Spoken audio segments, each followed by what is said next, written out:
Doctor మాదినా veteran blood YouTube ఛానల్కు స్వాగతం. దేశవాళీ జాతుల్ని అభివృద్ధిపరచడం, సేంద్రియ పాల ఉత్పత్తుల్ని ప్రోత్సహించడంలో భాగంగా కేంద్ర రాష్ట్ర ప్రభుత్వాలు రాష్ట్రీయ కృషి వికాస్ యోజన పథకం కింద దేశవాళీ డైరీ ఫారాలని ఏర్పాటు చేసింది.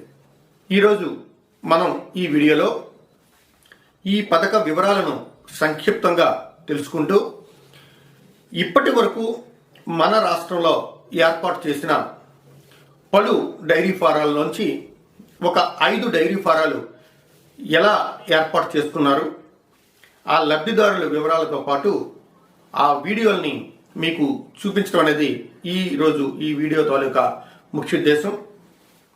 ఈ పథకంలో దేశవాళీ పాడి పశువులు అంటే గిర్, సాహివాల్, ఒంగోల్, పొంగనూరు వంటి 25 ఆవులను ఒక యూనిట్గా ఈ పథకాన్ని ప్రభుత్వం ప్రవేశపెట్టింది. ఈ పథకం మొత్తం యూనిట్ కాస్ట్ 30 లక్షల రూపాయలు. ఈ 30 లక్షల రూపాయల యూనిట్లో 60% అంటే 18 లక్షల సబ్సిడీని ప్రభుత్వం రైతులకి నేరుగా అందిస్తుంది. ఇంకో 30% అంటే 9 లక్షల రూపాయలని బ్యాంకు నుంచి రుణంగా 3% వడ్డీ ఉపసంహరణతో వ్యవసాయ మరియు మౌలిక సదుపాయాల నిధుల నుండి చెల్లిస్తుంది. లబ్ధిదారుల వాటా కేవలం 10% అంటే 3 లక్షల రూపాయలు మాత్రమే. ఈ పథకంలో ఈ 30 లక్షల యూనిట్ ఖరీదులో 25 దేశవాళీ జాతి పాడి పశువుల్ని కొనుగోలు చేయడంతో పాటు షెడ్ నిర్మాణం, దానా తయారీ, ఇతర మౌలిక సదుపాయాలు అంటే యంత్రాలతో సహా కావలసిన ఇతర సదుపాయాలన్నీ కూడా ఈ రైతులు తమ డైరీ ఫారాల్లో ఏర్పాటు చేసుకోవాల్సి ఉంటుంది. ప్రస్తుతం నడుస్తున్న కొన్ని డైరీ ఫారాలను మనం ఇప్పుడు ప్రత్యక్షంగా చూద్దాం. మొదటగా సురభి గోశాల ఫారంని చూద్దాం.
ఇది యలమరిలోని హ్యాపీ హౌస్ గోశాల ఫామ్.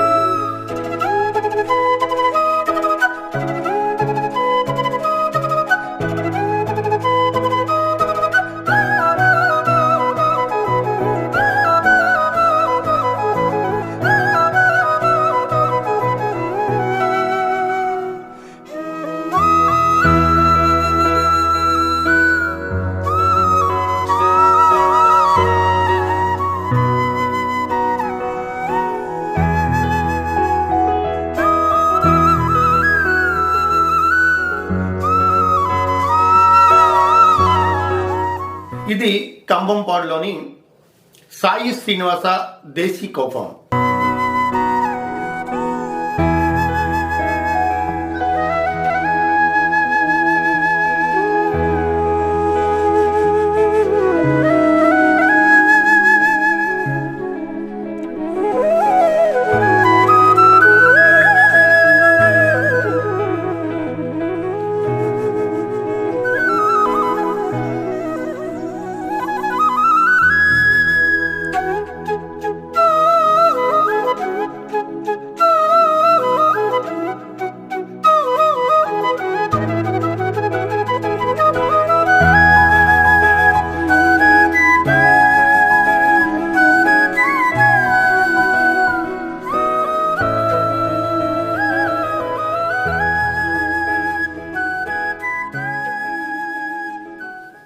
చూశారు కదా, ప్రభుత్వ పథకాలని ఈ లబ్ధిదారులు ఎలా అన్ని మౌలిక సదుపాయాలతో ఏర్పాటు చేసుకున్నారో, అదేవిధంగా ఈ డైరీ ఫారాల్లో ఉత్పత్తి అయిన పాలని ఈ లబ్ధిదారులు ఎలా మార్కెట్ చేస్తున్నారు, ఏ ఏ ఉత్పత్తుల్ని ఉత్పత్తి చేసి ఎంత ధరకు అమ్ముతున్నారు, ఏ విధంగా ఈ మార్కెట్ సదుపాయాల్ని వీళ్ళు కల్పించుకుంటున్నారు అనేది తర్వాత వీడియోలో మనం చూద్దాం.